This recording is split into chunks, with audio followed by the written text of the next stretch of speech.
Alright, so this is the first part of the lecture for Thursday, the 8th of September, and we're going to try to cover two sections today. Section 4.2 is on something called augmented matrices, and Section 4.3 is on Gauss-Jordan elimination.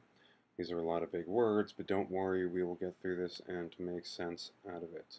So let's go over to here. And let me first define what a matrix is. So a matrix is a rectangular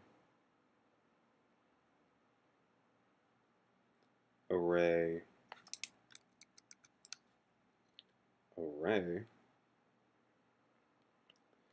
of numbers, and we write them in brackets, square brackets, like this. So here are some examples of matrices. Let me just draw them over here. Let's say we could have 1, 0, 4, 3, 1, 2, 5, 6, negative 1. Okay, so there is a matrix. I could have something like 2, 4, 6, 8, 10, 12, 14, 16. Why not?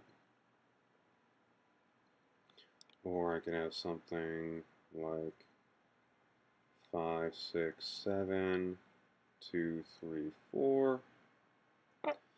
Or I could even have something like 2, 1, 0, negative 1. I don't know. Although I've sort of written some patterns in these guys, there's no need for there to be any sort of patterns with the matrices. So, okay, just rectangular arrays of numbers. Now let's notice two things about the matrices. Each matrix is composed of, since it's a rectangle, it's composed of rows. So here the red things are rows. Rows. This guy's got 3, that's got 2, that's got 4, this has also got 4, and also composed of columns. So this guy's got 3, this guy has 2, this guy also has 3, this guy's just got the single one column. So we are concerned with these rows and columns. Actually, let me take a step back. An element is any number in the matrix. Okay. So for example, the elements of this matrix are 1, 0, 4, 3, 1, 2, 5, 6, and negative 1. Now we're going to look at the rows and the columns. This guy's got 3 rows, and this guy's got 3 columns. This guy has 4 rows and 2 columns. This guy has 2 rows and 3 columns, and this guy's got 4 rows and just the 1 column. So every matrix is made up of m rows and n columns. And we're going to call these the dimensions of the matrix. How tall it is and how wide it is. So the dimensions here are 3 and 3, dimensions are 4 and 2. This has dimensions 2 and 3, and this has dimensions 4 and 1. But the order that we talk about the dimensions in matters, because one of them is a vertical dimension, the other is a width dimension. So we call a matrix that has m rows and n columns an m by n matrix, and m by n is going to be the size of the matrix. This is not multiplication, it's literally just writing two numbers with a cross in the middle. So this matrix right here is 3 by 3, this is 4 by 2, this is 2 by 3, and this is 4 by 1. So those are dimensions of matrices and sizes of matrices. Okay, now let me show a few particular kinds of matrices. We have square matrices. And a square matrix is where the number of rows is equal to the number of columns, so an m by m matrix. So for example, let's just do something simple. This is a 2 by 2 square matrix. It's called a square matrix because it's the shape of a square. Great. We can also have a column matrix, which looks like n by 1. That's because this means that there are n rows, but only the one column. So something like 5, 6, 2. This has 3 rows, but 1 column, so it's 3 by 1. It's a 3 by 1 column matrix. And finally, if a matrix consists of 1 row and, say, n columns, we call it a row matrix. So something like 3, 5, negative 6, 2. This is a 1 by 4 column, row matrix, because it's just the single row. Okay. So let's talk about the position of elements within a matrix. And let's suppose that I have a matrix like this. Let's say I've got 2, 2, 0, 1, 3, 2. That's supposed to be a 0. Let's turn that into a 0. Okay. Well, this guy's got 3 2's floating around, so it's kind of hard to say just let's look at the 2 in the matrix because, well, there are 3 of them. And they each kind of mean different things, as we'll see in just a little bit. So how do I identify which 2 I'm talking about? Well, we do this by talking about the position. So the position of an element is the row and column, is the pair of the row and column it is in. And how do we identify the rows and columns? What do we call them? Well, let's count the rows from top to bottom. So we've got 1, 2 rows, and we've got 1, 2, 3 columns. So then, say the position of this 2 right here, the position of this 2 right here would be written as 1, 1 because it's in the first row in the first column. The position of this second 2 right here, the color in green, its position is going to be,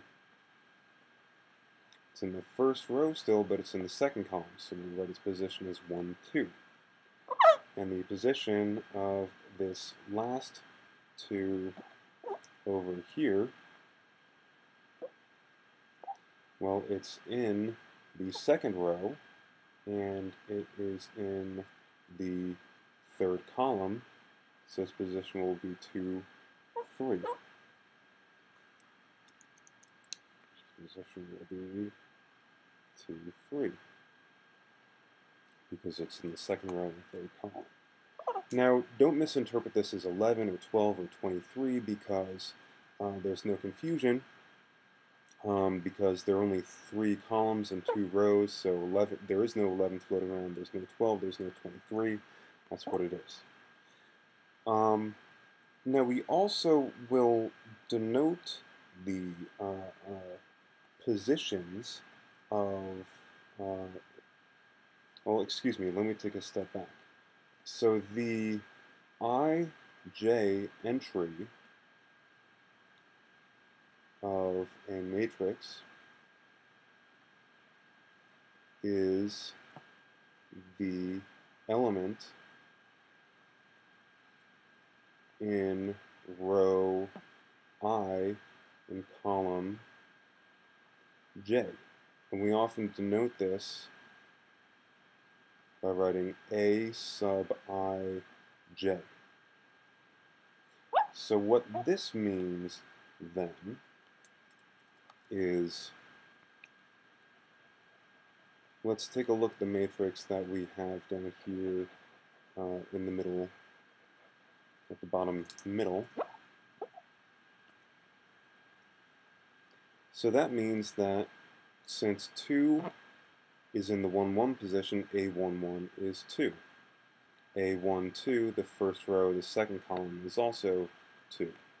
A13, the first row in the third column, is 0. A21 in the second row of the first column is 1. A22 in the second row in the second column is 3. And finally, A23 we've already seen is 2. So these are the entries of this matrix if I wrote them out using this sort of notation. Okay.